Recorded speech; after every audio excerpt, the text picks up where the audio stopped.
का नाम नहीं लूँगा। सामने जितने पुराने दोस्त साथी बैठे हैं, मैं किसी का नाम नहीं लूँगा। मैं सिर्फ ये कहूँगा, साथियों सलाम, नमस्ते, जोहार। क्योंकि बात ज्ञान विज्ञान की जब होती है तो वो गुरुओं से सीखने की बात नहीं होती, दोस्तों से सुलझाव करके महसूस करने की बात होती है। तो इसी तरीके से मैं 2-3 बातें आपके लिए सोचने लायक रखने जा रहा हूं। पहला सवाल ये है कि यार ये वैज्ञानिक दृष्टिकोण बार बार कहते आए हैं लोग, सुनते आए हैं अपन, आखिर किस चिड़िया का नाम है? तो हमें बताया जाता है आमतौर से, यहाँ तक के आंदोलनों के बीच भी इसी तरह की भाषा हम इस्तेमाल करते हैं। हम कहते हैं कि आम समाज में अंधविश्वास बहुत है, गैर वैज्ञानिक सोच बहुत है। तो हमने एक तरीके से वैज्ञानिक दृष्टिकोण को, वैज्ञानिक सोच को समाज में फैलाना चाहिए। संविधान की जो मूलभूत कर्तव्य है उसमें भी यही लिखा हुआ है 1974 से। तो मैं पहला सवाल आपसे ये करता हूं कि क्या ये सच है कि समाज आमतौर से अंधविश्वासी है? अपन सब अपने दैनंदिन जीवनी में आमतौर से अंधश्रद्धा से, अंधविश्वास से काम लेते हैं। ऐसा तो बिल्कुल नहीं है। आप ये देखिए कि किसान जब बारिश का मौसम आवे तो फसल की बोनी करता है। अब फसल बोता तब है जब उसे मालूम है कि आते दिनों बारिश आएगी। मान लीजिएगा किसी बाबा महाराज ने, जो राठवा ऋषिकेश के गंगा घाट पर बैठे हुए हैं, उन्होंने कह दिया कि भाई आते साल फरवरी में बारिश आएगी, आप जनवरी में फसल की बोनी करो। किसान मानेंगे? नहीं मानेंगे। क्यों नहीं मानेंगे? इसलिए नहीं मानेंगे कि उनके साझा अनुभव और निरीक्षण से साफ है कि बारिश कब आनी है? जून जुलाई के मौसम में आनी है, तो तभी फसल लगाई जाए। कहने का मतलब ये है कि आमतौर से दैनंदिन जीवनी में हम वैज्ञानिक सोच का, यहां तक के वैज्ञानिक परिभाषा का प्रयोग करते आए हैं। आज नहीं, पिछले हमारे दक्षिणपंथी मित्र क्या कहते हैं, पिछली 5000-6000 सालों की उज्ज्वल परंपरा में भी नहीं, पिछले 50,000 सालों से इंसानी नस्लें एक तरीके से वैज्ञानिक सोच के आधार पर अपनी जिंदगियां बनाते हैं। वैज्ञानिक सोच हमारे लिए कोई पराई चीज नहीं है जो हमारे माथे पर थोपी जा रही है। वैज्ञानिक सोच हमारी इंसानी विरासत है। तो हमें समाज को, जो लोग नहीं आए ना, आसपास के लोगों को ये नहीं बताना कि आप मूर्ख हो, वैज्ञानिक सोच को अपनाओ जो आज तक आपने नहीं अपनाई।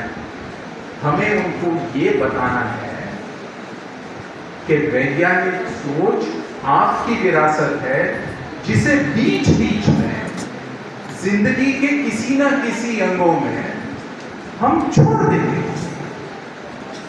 छोड़ना हमारे लाभ की बात नहीं। किस तरीके से हमें इस प्रकार के शोषक वर्ग यहाँ पर लाते हैं कि हम वैज्ञानिक सोच को एक ओर रखें और उनके फैलाए हुए अंधविश्वास को अपनाएं। इस षड्यंत्र को समझ हमारी इंसानी वैज्ञानिक विरासत को दोबारा जिंदगी के हर एक कोने को प्रकाशित उजागर करने में लगाना, ये हुआ ज्ञान विज्ञान आंदोलन का अहम कर्तव्य। तो दो चार उदाहरण दूंगा। जैसे कि मैंने फसल की बात करी और बारिश के मौसम की बात। अब करनाल में आप बाहर रास्ते पे जाओ, खास करके हाईवे पे जाओ, जहां इस ढाबे से उस ढाबे में जाना चाहते हो, तो जाहिर है कि ट्रैफिक चल रहा है, तो आप बाएं देखते हो, दाएं देखते हो, वैसे तो नहीं चले जाते, कोई चले जाते तो रोकते हो, और ये आंकड़े दिमाग में चलाते हो कि जो ट्रक आ रहा है उसकी रफ्तार क्या है, अपन चले जाएंगे, अपनी रफ्तार कितनी है औसत, और इस भौमितीय प्रमेय का प्रयोग करते हैं अपन दिमाग में कि किस रफ्तार से ट्रक आ रहा है, किस रफ्तार से अपन जा रहे हैं, कितनी दूरी पर ट्रक है, और ये सारे आंकड़ों को सोचे हुए अपन ट्रक के आगे से निकल जाते हैं। अब इसके सिवा वैज्ञानिक सोच कोई चिड़िया है? हर जिंदगी के हर मसले में अपन वैज्ञानिक सोच प्रयोग करते हैं, फिर छोड़ते कहां छोड़ते? तो वैज्ञानिक सोच चीज क्या है? अपने क्षेत्र में, हालांकि बात हुई कि मैं प्रतिरक्षा वैज्ञानिक हूं, तो उसका एक जिक्र करता हूं। एडवर्ड जेनर की बात सुनी है? एडवर्ड जेनर का नाम सुना है बच्चों? आपकी किताबों में है? तो एडवर्ड जेनर किस लिए मशहूर है? तो उन्होंने टीके बनाए। पहला जो चेचक का टीका था वो एडवर्ड जेनर ने बनाया। तो एडवर्ड जेनर की बच्चों की स्कूली पाठ्य पुस्तकों में एक कहानी हुआ करती है, जो बॉक्स पड़ता है जिसमें छवि भी होती है और कहानी भी होती है। सरासर मनगढ़ंत कहानी। सच्चाई क्या है? ये जो आविष्कार है सोचने का कि किसी बीमारी के साथ, खास करके किसी संक्रामक बीमारी के साथ एक बार लड़ाई हो जाए तो शरीर में प्रतिरक्षा के ऐसे साधन बन जाते हैं जिनसे दोबारा वही संक्रामक बीमारी अगर लग जाए तो उसका असर नहीं होता। ये हुआ सिद्धांत, ये हुआ तथ्य। अब इजाद कैसे किया अपन ने?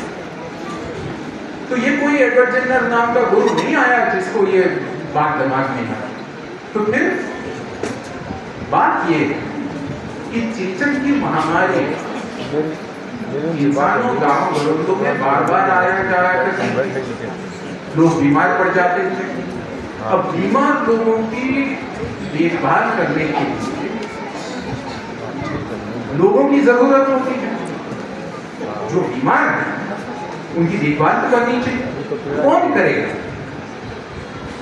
तो जाहिर है कि समाज में जब बीमार लोगों की देखभाल करनी होती है तो वो काम अनादिकाल से औरतों का होता है।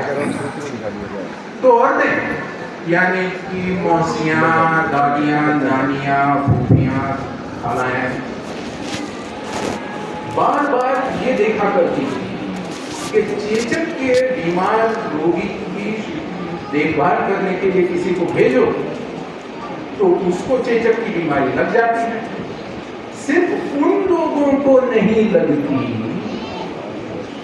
जो पहले चेचक के शिकार बन चुके हैं लेकिन बचते नहीं। इसका मतलब ये हुआ कि दादियों नानियों ने इकट्ठे साझा निरीक्षण के अनुभव के आधार पर एक वैद्यकीय सिद्धांत बना दिया। सिद्धांत क्या था कि ऐसी भी बीमारियां होती हैं जिनके साथ एक बार चार हाथ हो जाए तो अगली बार उस बीमारी का उतना भयंकर असर नहीं पड़ता जितना पहली बार पड़ता है। ये बड़ी वैज्ञानिक सोच है, वैज्ञानिक समझ है, और ये कोई एक गुरु ने नहीं बनाई। यहां तक के मनुष्यों के हर गुट ने, हर खंड में अनेकों हजारों सालों से ये जानी हुई सैद्धांतिक समझ है। तो इसका उपयोग क्या है? इसका कोई फायदा भी है? साफ है, दो तरीकों के फायदे हैं। एक तो अपन को पता है कि गांव में किसको पहले चेचक की बीमारी हो चुकी है, क्योंकि प्राण होते हैं फिर, तो उन्हें भेजो देखभाल करने के लिए जब नई महामारी आगे पहुंचे तो। और दूसरी जो दूसरा फायदा है वो एक अलग तरीके का फायदा है। बार बार हमें कहा जाता है कि विज्ञान का सामाजिक महत्व क्या है, और विज्ञान का सामाजिक महत्व हमारे लिए बार बार ये बताया जाता है कि साधन बनते हैं, दवाएं बनती हैं, टीके बनते हैं, मशीन बनते हैं। लेकिन मैंने जो अभी वैज्ञानिक सिद्धांत का एक फायदा आपके सामने रखा, वो किसी टेक्नोलॉजी का फायदा नहीं है, वो किसी साधन का फायदा नहीं है, वो एक सामाजिक नीति बनाने का मुद्दा है। सिद्धांत क्या? सिद्धांत ये कि पहले चेचक की बीमारी से निकला हुआ इंसान दोबारा उस बीमारी का शिकार नहीं होगा।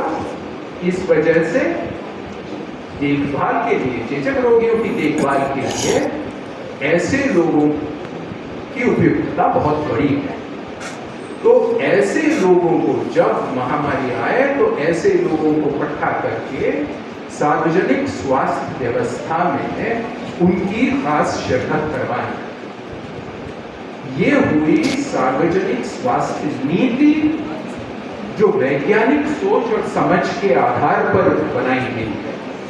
और हमारा कहना यह है कि जनवैज्ञानिक सोच तब सही मायने से सामने आती है जब वैज्ञानिक सोच को सामाजिक प्रशासनिक नीतियों के बनने के लिए उपयोग में लाया जाता है। लेकिन क्या साधन नहीं बनते? विज्ञान से बिल्कुल बनते हैं। जैसे कि यही इसी सिद्धांत को देखिए कि चेचक की बीमारी एक बार हो जाए तो दोबारा आप शिकार नहीं होते। तो अगर ऐसा है तो अपन मान लें कि साहब को चेचक की बीमारी अभी तक आई नहीं है, तो इनको काम में नहीं लगा सकते अगर महामारी आए तो क्यों ना इन्हें बड़े मर्यादित स्वरूप से चेचक की बीमारी दे दो। भला करे मरे ना, लेकिन अगर बच के निकले तो आगे देखभाल के काम में इनका बहुत बड़ा फायदा होना है। तो इस तरीके से बिल्कुल छोटी मात्रा में किसी को चेचक की बीमारी देना, ये हुआ पहला टीका। और इस टीके की इजाद किसी एडवर्ड जेनर ने नहीं बनाई। इस टीके की इजाद आम लोगों ने, जो मैं कह रहा हूं, दादियों, नानियों, फूफियों, खालाओं ने बनाई। और इसीलिए दुनिया के हर कोने में इस प्रौद्योगिकी का, इस टेक्नोलॉजी का इस्तेमाल किया जाता था हजारों सालों से। चीन में होता था, यहाँ हिंदुस्तान में होता था, अफ्रीका में होता था, हर जगह इस तरीके के टीके का इस्तेमाल इस तरीके से होता। यानी कि लोगों ने बनाए वैज्ञानिक सिद्धांत के आधार पर, लोगों ने साझा निरीक्षण और अनुभव के आधार पर एक वैज्ञानिक सोच और समझ बनाई, यहाँ तक के सिद्धांत बनाया, और उस सिद्धांत का फायदा सार्वजनिक नीतियां बनाने में हुआ, सार्वजनिक स्वास्थ्य नीतियां बनाने में हुआ, और सार्वजनिक स्वास्थ्य के लिए साधन बनाने में हुआ। हमें जो लोक विज्ञान चाहिए वो इस तरीके का साझा, खुला, नीतियां और साधन दोनों बनाने वाला लोक विज्ञान चाहिए। तो सवाल ये उठता है, आंदोलन से जुड़े हुए कई लोग मुझसे कहते हैं कि भाई तुम कहते हो ये सब बड़ी आदर्शवादी चीजें, बातें हैं, लेकिन सच्चाई तो ये है कि साधन ऐसे नहीं बनते, दवाइयाँ ऐसे नहीं बनती, टीके ऐसे नहीं बनते। तो टीके कौन बनाता है? पिछली महामारी की बात सबको याद है, यहाँ तक के स्कूली बच्चों को भी याद है कि टीके किसने बनाए? तो टीके बनाए थे कंपनियों ने, कंपनियां तो निजी कंपनियां हैं। तो सोचने वाली बात यह है कि कोविड के जो टीके हिंदुस्तान में बने, जो भारतीय विज्ञान से निर्मित कोविड का टीका बना, तो उसकी इजाद किसने की? तो कोविड के टीके की इजाद दरवाजा बंद कर लेगा, वो वाला दरवाजा बंद कर दो। तो कोविड के टीके का निर्माण किसने किया? हमारे आपके पैसों से, अपन जो टैक्स भरते हैं उसी टैक्स से, सार्वजनिक पैसों से, जो Indian council of medical research रखी है, उस Indian council of medical research के संस्थानों में कोविड के टीके का निर्माण किया। तो अगर जनता के पैसों से निर्माण किया तो जनता के काम में बिल्कुल आना चाहिए, जनता को मुफ्त मिलना चाहिए। बनाना तो चाहिए जनता तक पहुंचने के लिए। कौन बनाए? बनाने के लिए बड़े पैमाने पर उद्योग चाहिए, इंडस्ट्री चाहिए, जिस इंडस्ट्री में बड़े पैमाने पर टीके का निर्माण हो। अब इंडस्ट्री कहां से आएगी? तो एक जमाना था हिंदुस्तान में जब बड़े पैमाने पर सार्वजनिक उद्योगों में दवाइयां, टीके बना करते थे। पिछले 40 सालों में हमने धीरे धीरे धीरे धीरे इन सारे सार्वजनिक उद्योगों को खारिज कर दिया। यहाँ तक कि जो कसौली में है, जो चेन्नई में है, जो पुणे में है, ये जो सारे टीके बनाने वाले या और दवाइयाँ निर्माण करने वाले सार्वजनिक उद्योग हैं, वो सिर्फ नाम के रहे। और यही वजह है कि जो सार्वजनिक पैसों से टीका इजाद हुआ, उसे बड़े पैमाने पर बनाने के लिए निजी उद्योग के पास सरकार को जाना पड़ा। और निजी उद्योग के पास जब जाना पड़ा तब निजी उद्योग ने कहा कि हमें अगर आप टीका दोगे तो हम बनाएंगे, वरना नहीं बनाएंगे। आप 3-4 कंपनियों को दे देंगे तो वो मुनाफा हमारे लिए नहीं होगा जो हम चाहते हैं। ये जो मुनाफाखोरी की बात है, ये वैज्ञानिक सोच समझ में बड़ी अहम जगह रखती है।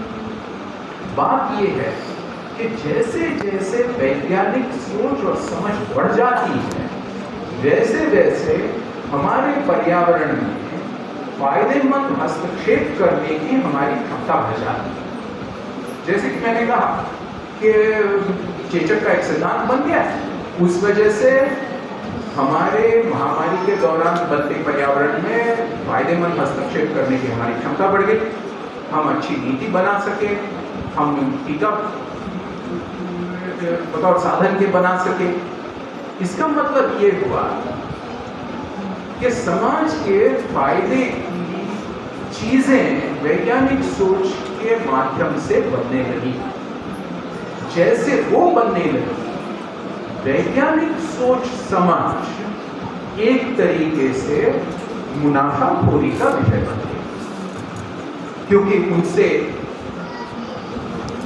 कुछ मूल्य निकलता है, कुछ फायदा होता है, और जिस चीज से फायदा होता है उन सभी चीजों को अपनाने के लिए शोषकवाद तो मजबूर मौजूद है ही।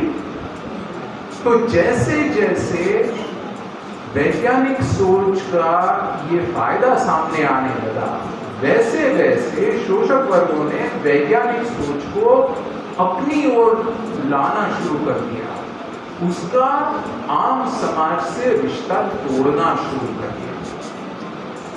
यहां तक कि आज हम जिस जगह पहुंचे हैं वहां जनता समझती है कि वैज्ञानिक सोच कोई पराई चीज है, वो उसकी अपनी नहीं है।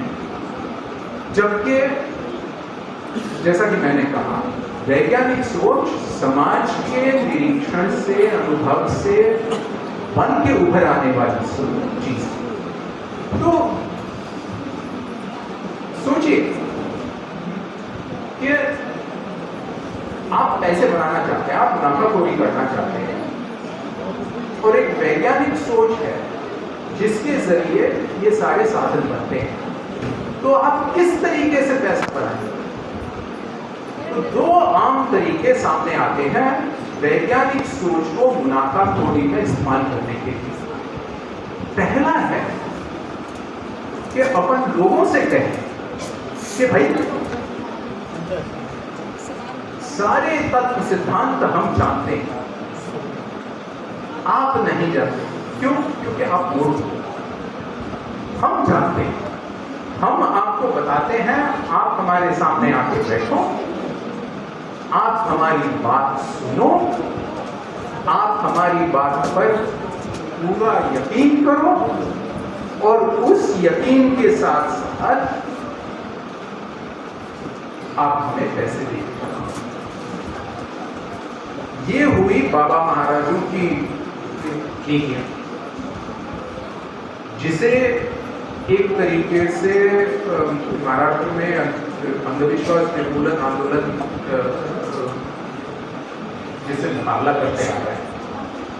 लेकिन अंधविश्वास निर्मूलन आंदोलन की जो प्रणेता थे डॉक्टर नरेंद्र दाभोलकर, जिनका दक्षिणपंथी शक्तियों ने कत्ल कर दिया कई साल पहले, तो वो कहा करते हैं कि मैं जिस तरीके से अंधविश्वास के खिलाफ झगड़ रहा हूं, उसमें सवाल ये नहीं है कि आप किसी मूल्य पर, किसी व्यक्ति पर, किसी ईश्वरीय शक्ति पर श्रद्धा रखते हैं या नहीं।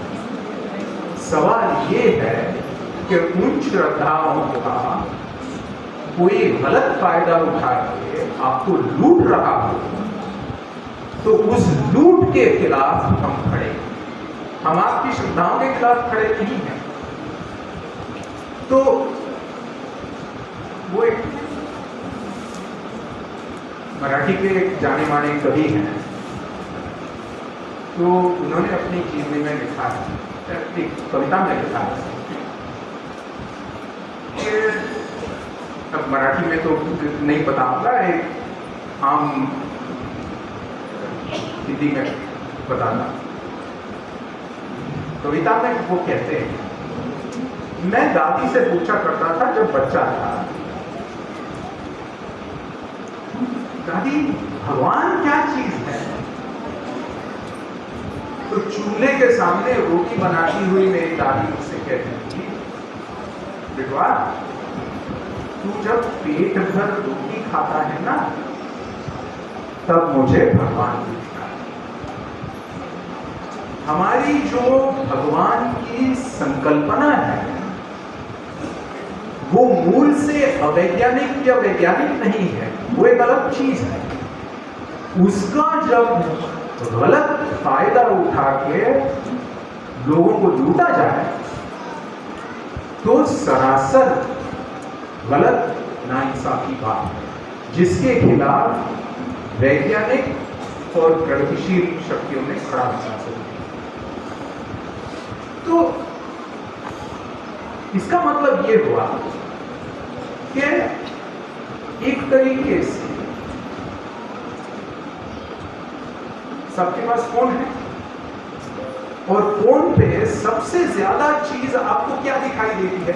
आप देख लो कि आप जब फोन पे देखते हो, हर कोई फोन पे है, हर कोई फोन देख रहा है, फोन पे सबसे ज्यादा समय तक आपको क्या चीज दिखाई देती है? इश्तेहार दिखाई देती है, एडवर्टाइजिंग दिखाई देती है। सही है? अगर एडवर्टाइजिंग नहीं देखनी तो पैसे देने पड़ते हैं। अगर मुफ्त में, यानी कि तथाकथित मुफ्त में कुछ देखना हो तो इश्तेहार देखने को मजबूरन देखने पड़ते हैं। तो बाबा महाराजों के खिलाफ अपन खड़े होते हैं। अपन ये नहीं पूछते कि इश्तेहारों में जो कंपनियां अपने माथे पर थोपती हैं और बाबा महाराजाओं में फर्क क्या है आखिर?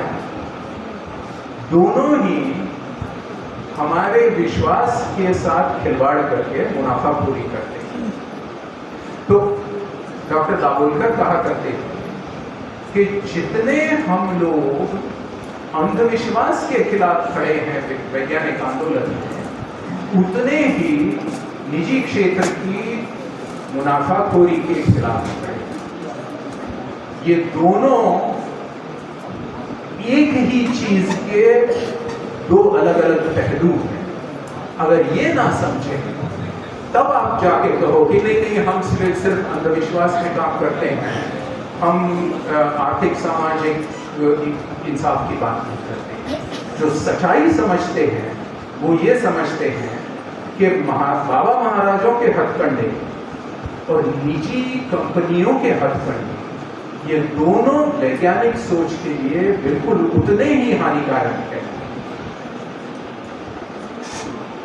तो इसके खिलाफ खड़े हो तो कैसे खड़े? कई तरीकों से खड़े। जैसे कि भारत ज्ञान विज्ञान समिति और लिटरेसी कैंपेन का पुराना अनुभव है कि लिटरेसी बहुत अहम जगह रखती है इन आंदोलन। क्यों रखती है? क्योंकि लिटरेसी का मतलब सिर्फ पढ़ना लिखना नहीं। लिटरेसी का मतलब दुनिया के बारे में सोच समझ की क्षमता रखना है। और दुनिया के बारे में सोच समझ की क्षमता रखने के लिए दो अलग अलग चीजें चाहिए हमें, जो मेरी चेचक के उदाहरण से साफ है। एक, हमें सोच की स्वतंत्रता चाहिए। दादी नानियां एक दूसरे से बात करती हैं, बराबरी के नाते से बात करती हैं। यूं नहीं बात करती कि एक कोई महाराज दादी है और उनकी बातें सब सीखी। सारी सहेलियां बैठ के बात करती हैं कि मेरे गांव में यूं हुआ, तेरे गांव में क्या हुआ। तो मेरे लिए व्यासपीठ से, यहां से मंच से किसी के साथ बात करना ये कोई वैज्ञानिक बात नहीं है। तो माफ कीजिएगा, मजबूरन यहाँ खड़ा होकर बात करना। सच कहूं तो वहां सबके साथ बैठ के बात करना वैज्ञानिक बात है। दूसरी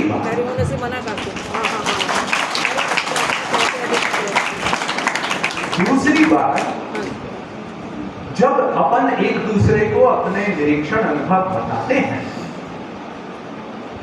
तो दो चीजें सामने आती हैं। एक तो एक दूसरे पर विश्वास करना चाहिए कि सच क्या है, उन्हें जो लगा वो सामने करना है।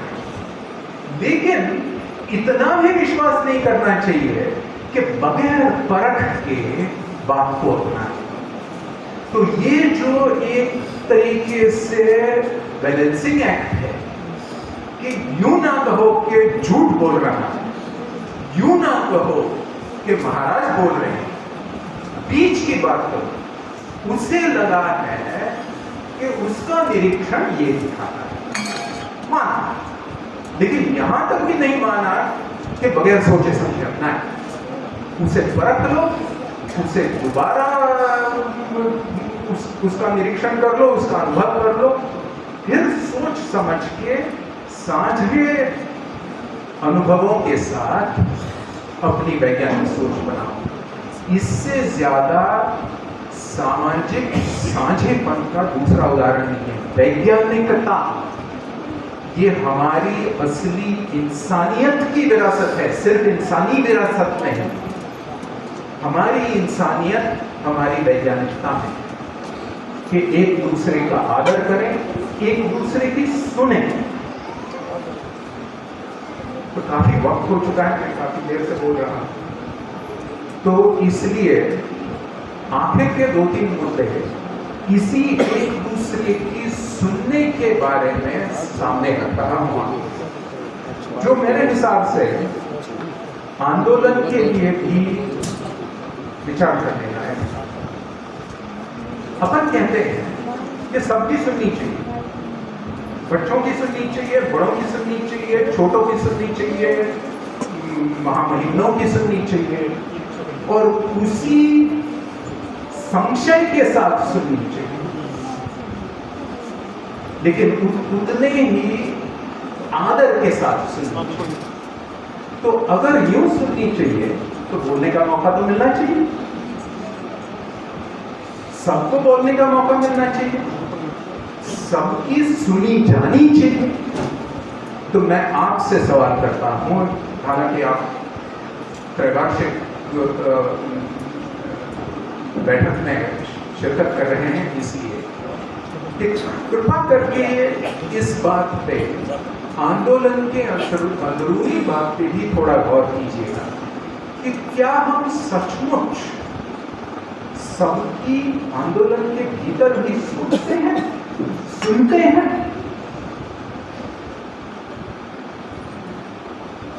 युवा बैठे हैं, बच्चे बैठे हैं, महिलाएं बैठी हैं, नाना तरीकों के उपेक्षित, कई तरीकों से उपेक्षित तबकों के लोग सभागृह में बैठे हैं।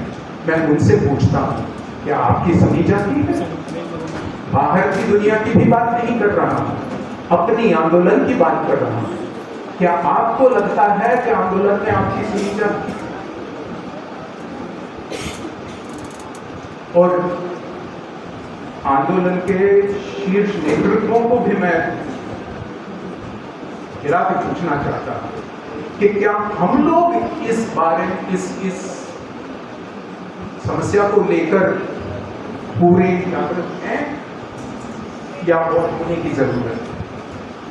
और इस विषय को लेकर मैं जो आज दुनिया के शीर्ष ताऊ हैं, हरियाणा है तो ताऊ कहना जरूरी है, दुनिया के शीर्ष ताऊ हैं डोनाल्ड ट्रंप महोदय, तो ट्रंप ताऊ की बात करता हूं। तो पिछले 1.25 साल से, जब से ताऊ जी सत्ता में आए, उन्होंने अमेरिकी समाज का, अमेरिकी विज्ञान का, अमेरिकी अंतर्देशीय तथा अंतर्देशीय नीतियों का नक्शा बनाया, और वो नक्शा ऐसे दक्षिणपंथी सैद्धांतिक क्षेत्र में वो ले गए हैं कि हमने भी थोड़ा उसको देखकर थोड़े सबक सीखने। पहला मुद्दा तो ये, वो कहते हैं कि हम उपेक्षित वर्गों की सुनते हैं, उपेक्षित वर्ग हमसे कहते हैं कि हमें टीकों से नफरत है, इसलिए अमेरिकी सरकार अब टीकों को लेकर बहुत ज्यादा पीछे हटी हुई है। बच्चों को टीके देने की नीतियां अमेरिकी सरकार ने कम कर दी। क्यों कम कर दी है? उनका कहना यह है कि हम आज तक उपेक्षित आवाजों को सुनते हैं।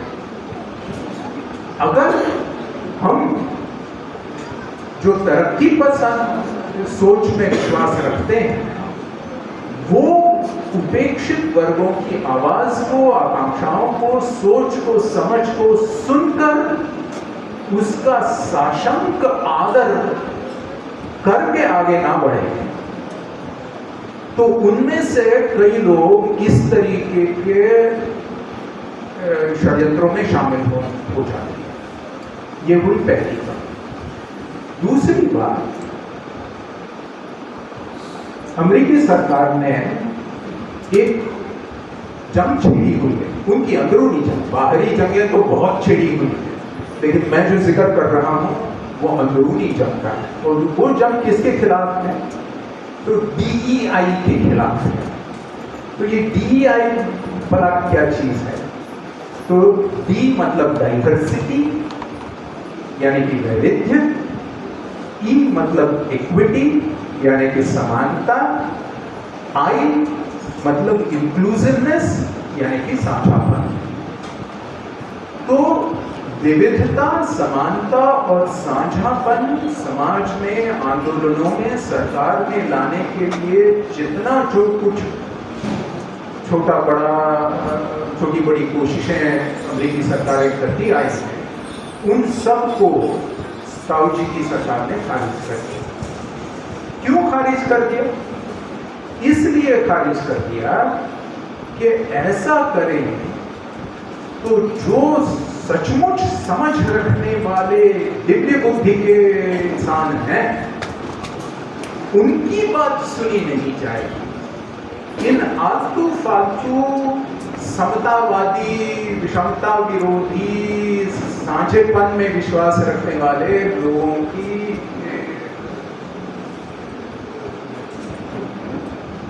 चिल्लाई सुनी जाएगी।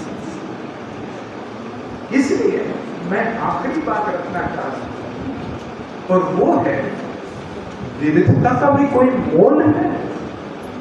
हम ये मानते हैं कि विविधता में एक इंसाफी बात है, एक इंसानी इंसाफ की बात है कि हम सब एक जैसे नहीं होते। तो जाहिर है कि अगर हम सब ने इकट्ठा आगे बढ़ना है तो एक दूसरे की विविधता का सम्मान करना होगा। लेकिन ये तो हुई एक सैद्धांतिक बात कि हाँ, सम्मान करना होगा, मतलब कि चला लेना होगा किसी तरीके से, बड़ों ने छोटों को चला लेना होगा, अंधों ने टूलों को चलाना होगा। इस तरीके की एक अजीब सी सोच इसमें है। तो इसलिए मैं आखिरी बार मेरे अभ्यास, मेरे अन्वेषण के क्षेत्र प्रतिरक्षा विज्ञान की आपके सामने रखता हूं, और वो ये है कि जब यूरोपीय क्रिस्टोफर कोलंबस वगैरह लोग अमेरिका पहले आके पहुंचे, तो वहां पे भी इंसान थे जिन्हें पहले रेड इंडियन कहा जाता था, आजकल नेटिव अमेरिकन कहा जाता है। और बहुत बड़ी आबादियां थी अमेरिका खंड में। जैसे ही बाहरी लोग जाके पहुंचे, बड़े पैमाने पर उनमें महामारियां फैलने लगी, संक्रामक बीमारियों की, और मौतें होंगी। क्यों? क्योंकि संक्रामक बीमारियां यूरोप से अमेरिकी इंसानी समूहों में आगे पहुंची। अब पूछने वाला सवाल ये है कि भैया यूरोपीय लोग नहीं मरे और अमेरिकी लोग काहे मरे? तो यही बात एक दूसरे तरीके से सामने आती है जब बिल्कुल छोटे इंसानी समूह जो आदिवासी इलाके में रहते हैं, उनमें हालांकि आपस में वैवाहिक रिश्ते होते हैं, तो जैविक विविधता कम होती जाती है क्योंकि रिश्तेदारियां बहुत ज्यादा बढ़ती हैं। और इस रिश्तेदारी के बढ़ने के और जैविक विविधता कम होने के आसार क्या है? जब कोई महामारी आती है तो सब एक जैसे, एक ही जैविकता रखने वाले लोग हों तो सभी पे एक ही असर पड़ता है, यानी कि पूरे इंसानी समूह के नष्ट होने की संभावना बहुत ज्यादा है।